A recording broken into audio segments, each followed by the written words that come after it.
And joining us this evening is psychiatrist and contributor to the Financial Review, Tanveer Ahmed, and lawyer, columnist and Sky News contributor, Caroline Di Russo. Gang, it's been a busy day, busy night, and it's going to be busy tomorrow. Let's jump straight into the national broadsheet where the splash tomorrow reads, fears of stagflation spark a rout.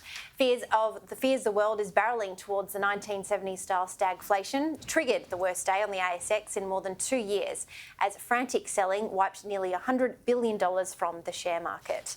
Caro, over to you. We've been talking about this for the past couple of minutes. It's been an interesting day on the ASX, but it's been an interesting weekend, I guess, on Wall Street. It has been. And look, as at Friday, Wall Street had wiped out, well, it's now an official bear market, and it wiped out all its 2021 gains. So we've got a couple of problems here with inflation. And obviously we talk about inflation and how interest rates help to dampen inflation. Well, it's a lot easier to dampen demand-driven inflation. Our problem is that we've got a lot of supply-side inflation, and we are seeing that because commodity prices have gone through the roof, and that is now, secondary into other sorts of goods as well. So interest rates, yes, they do work, but like we talked about last week, you need a bigger hammer to try and deal with supply-side inflation, and unfortunately, this tends to get people rattled. We've seen confidence figures drop off really quickly, and then that feeds into stagflation, and stagflation is where you've got asset prices going down as well as prices of inflation going up and interest rates going up. So it's not a very pretty place to be, but we've seen it with the stock market, and that's obviously a really liquid market, so you tend to see that effect happen more quickly. And there's been a lot of talk about how property prices are probably going to come off a bit as well. Yeah, Tanveer, it's also really interesting because I guess unlike here, the US are also facing a bit of a crisis when it comes to unemployment and things like that. Do you think that the government will be keeping a close eye on that figure just to make sure that as long as everyone is in a job, or some of us having more than one, just making sure that that measure is still as low as possible?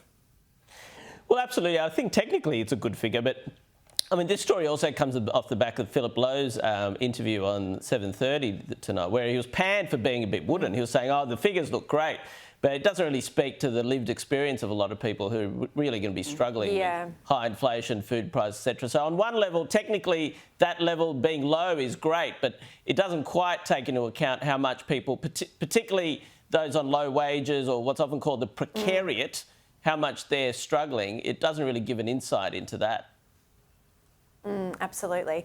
Speaking of an insight into how tough things are for people out there, let's head to another crisis. Failures at coal plant deepen electricity crisis is another headline on the front of the Australian tomorrow.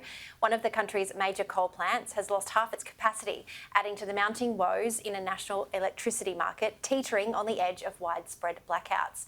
EnergyAustralia's confirmation that its Yallourn power station, which provides 20% of Victoria's electricity needs, has lost 2 of its 4 units. It came as market operators released repeated warnings of potential blackouts in Victoria, Tassie and South Australia. Caro, I've absolutely butchered the name of that power plant in Victoria, but I guess it's just across the board. People are just screaming out for the energy crisis that is looming. Meanwhile, us here in Western Australia are turning power plants off. Yeah, it's all good here. and look, we do have that gas reservation policy here, which does make things a lot easier. I guess this here, the issue that we're seeing with this coal-fired power plant, and you're seeing it with others as well, is that, we have been told for a long time, despite policy not really being in concrete and things like decarbonisation and net zero and those kind of goalposts moving, that, no one's going to need coal. And so they're all just going to kind of run their way out, be closed down, and off they go. And, we trot over the mountains on our unicorn and rainbow and all that kind of thing. We all live happily ever after. But the issue is that, it's very difficult to fund new coal mines. It's very difficult to fund upgrades. It's very difficult to get insurance for them. And so you have this infrastructure. Well, just like your house, infrastructure needs to be maintained. And if it's not maintained and it's told it's not going to be needed, well, why would you invest more in it to upgrade it. So unfortunately, this here is just one incident in a long story of energy policy failure at both state and federal level. Yeah. Tanvir, we heard Stephen Conroy speaking to Paul Murray this evening, and basically he outlined that Labor probably just need to put their foot down and say we're going to need a gas reserve like Western Australia has. Do you think it's time for a federal reserve? Well, I think there are various barriers to that, but I mean, it certainly makes common sense. And already I noticed Madeline King, and we'll probably talk about that in one of the other papers, has said, look, Narrabri gas plant, we still need gas plants to open, which is amazing after the election campaign, isn't it? All these teals coming in and getting a real dose of reality.